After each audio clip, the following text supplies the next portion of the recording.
چیزیں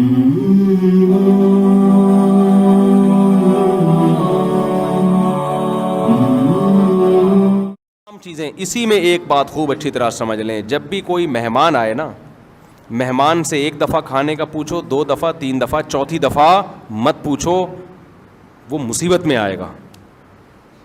میرے ساتھ ایسا اتنا زیادہ ہونے لگا ہے کہ اب میں ڈپریشن میں جانے لگا ہوں، اب میں غصہ کرنے لگا ہوں لوگوں پہ۔ اب کہیں بیان کے لیے گئے، یہاں سے نکل کے ادھر گئے، حضرت مفتی صاحب چائے پئیں، بھائی چائے پی لی ہے میں نے، نہیں یار ہمارے گھر آپ آئیں اور کچھ کھائے بغیر چلے جائیں، یہ کیسے ہو سکتا ہے؟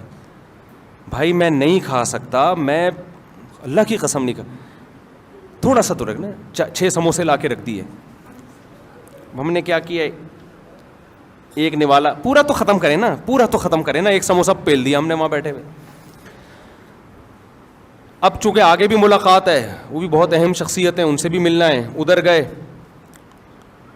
مفتی صاحب یہ بتائیں کھانا چلے گا یا شربت چلے گا؟ بھائی کچھ بھی نہیں چلے گا، اگر کچھ اور چلا تو میں نہیں چلوں گا، پھر میں چلنے کے قابل نہیں۔ مفتی صاحب دیکھیں یہ تو ہو نہیں سکتا، آپ ہمارے گھر آئے ہیں اور کھائے پیے بغیر چلے، یار نہیں کھا سکتا، یہ میں آپ کو حقیقت بتا رہا ہوں، اور یہ صرف میرے ساتھ نہیں ہے، بہت سے لوگوں کے ساتھ اور بھی ہو رہا ہوگا، تو میں اپنی کوئی پرسنل چیزیں شیئر کرنا ممبر پہ مقصد نہیں ہے، بتانا مقصد ہے مثال سے کہ تکلیف کس طرح سے لوگوں کو ہوتی ہے۔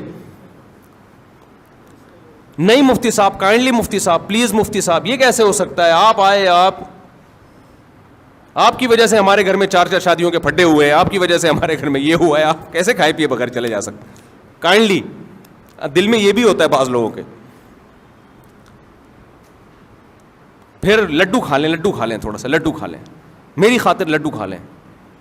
میں تو لڈو ویسے ہی نہیں کھاتا بھائی، نہ مٹھائی کو مجھے عادت ہی نہیں ہے، ان کی محبت میں ایک لڈو کھا لیا، کھلا 2 رہے تھے، ایک میں برداشت کر لیا ہم نے کہ بس جنگ ہو جائے گی، اب ایک سموسہ ہو گیا اور ایک کیا ہو گیا؟ لڈو، اور پہلے کھانا وہ ہو گیا نا، اس کے ساتھ ایک سموسہ اور ایک لڈو، آگے چلو۔ اب مجھے نا، میں دوستوں سے کہہ رہا ہوتا ہوں اب یہ کھلائے گا بھائی، میں ڈپریشن میں آ رہا ہوں نا، کیونکہ میں 1 مہینہ میں نے پیٹ کا علاج کیا ہے اسپیشلسٹ سے، میرا پیٹ کی ایسی کی تیسی ہو گئی تھی، مرنے لگا تھا میں۔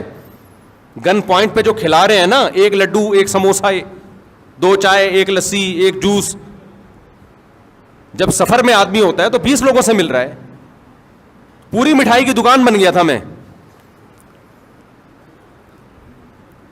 تو پیٹ کی ایسی شدید بیماری ہوئی مجھے، پھر یہاں دعوت، بھائی آج ہمارے گھر مہمان آ رہے ہیں، مفتی صاحب ضرور آئیں، اور وہ قریبی لوگ ہوتے ہیں، بھائی میں نہیں آ سکتا، آپ رات کو 11:30 12 بجے آپ کھانا کھاؤ گے، میں سوؤں گا کس وقت؟ نہیں آپ کو تھوڑا سا تو چکھنا پڑے گا، نہیں یہ نہیں، کھا لیا مفتی صاحب نے۔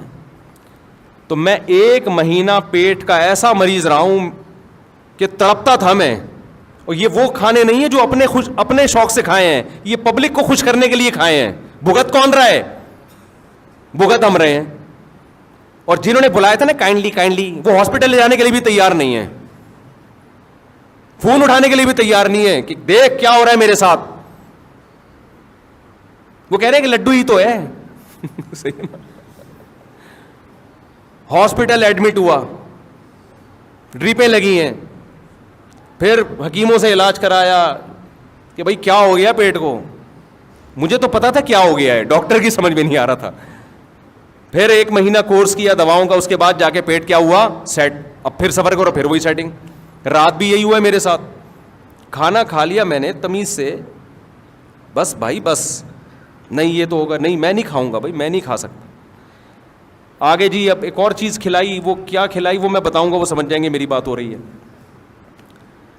میں نے کہا، پھر میں نے ایک حربہ استعمال کیا، میں نے کہا یار کبھی بھی جاؤ نا کسی سے ملنے، بولو پیک کرا دو، پیک کر دو، اور پیک کرتے ہی کسی کو پکڑا دیا، بھائی تو کھا لے، یہ میں وہ کھاؤں گا جو میں چاہوں گا، تو تمہارا باپ تو میرا باپ نہیں ہے جو تو مجھے کھلائے گا، ایسے تو ہماری ماں نے ہم کو نہیں کھلایا یار اس طریقے سے، وہ بھی تھوڑا ہماری مرضی کا خیال کرتی تھیں۔ ڈاکٹر ساری دنیا کے متفق ہیں کہ اگر آپ دوسرے کی مرضی کا کھاؤ گے نا، تباہ و برباد ہو جاؤ گے۔ صحت اسی کی اچھی ہوگی جو خود فیصلہ کرے گا کہ میں نے کیا کھانا ہے، کس ٹائم پہ کھانا ہے اور کتنا کھانا ہے۔ جس کی کبھی کبھی کوئی ریلیشن ہو نا تو وہ تو چلو بد پرہیزی کرے، ایک طرف ہم یوٹیوب پہ ڈاکٹروں کی تحقیقات دیکھ رہے ہوتے ہیں, میٹھا صحت کے لیے نقصان دہ, بلڈ پریشر اور یہ اور فیٹی لیور اور فلانا لیور, تو اس پہ آدمی کو ایک موٹیویشن ملتی ہے, بھائی اب مفتی صاحب پراٹھے چھوڑ دو بیٹا, پراٹھے کیا کرو بہت ہو گئے, اوپر سے پراٹھوں کے ساتھ پھر یہ چیزیں بھی ٹھوسی جا رہی ہیں. تو جب اس طرح سے ہوتا ہے نا تو آدمی اسٹریس میں جانا شروع ہو جاتا ہے. جب بہت زیادہ ہونے لگا نا میرے ساتھ, اب رات بھی ایسے ہی ہوا, تو وہ انہوں نے کھلا دیا, اس کے بعد جو پوری رات میرا حشر ہوا ہے, صبح میری فلائٹ, مجھے جانا ہے, میرا سفر ہے, پھر جمعے کا بیان ہے. تو میں نے کہا یار انہوں نے, اچھا میں نے ان سے کہا پیک کرا دو, تو انہوں نے کہا پیک بھی کر دوں گا اور ایک کھا بھی لو, یہاں ایک پیک کیا اور ایک وہاں لا کے رکھ دی, اب کھائیں نا پلیز کھائیں نا. آپ کھا لیا ان کو خوش کرنے کے لیے, میزبان کو. اس کے بعد میری جو رات کو کنڈیشن ہوئی ہے, نہ دن میں نیند ہوئی نہ رات میں نیند ہوئی ہے, بیان 2 گھنٹے کے, پھر صبح, تو وہ جو حالت میری ہوئی ہے وہ میں, نہ کوئی دوا بھی نہیں, کوئی میڈیسن بھی نہیں جو کھائے آدمی. اور پھر میڈیسن کیوں کھائے بھائی, اپنے آپ کو دوا کو عادی کیوں بنائے. تو میں نے کہا یار یہ بد اخلاقی کر نہیں سکتے. غصہ جاری, ذرا سا غصہ جاری کیا نا ایک کلپ آ جائے گا, باتیں دیکھو اور ایٹیٹیوڈ دیکھو, اخلاق دیکھو مفتی صاحب کے.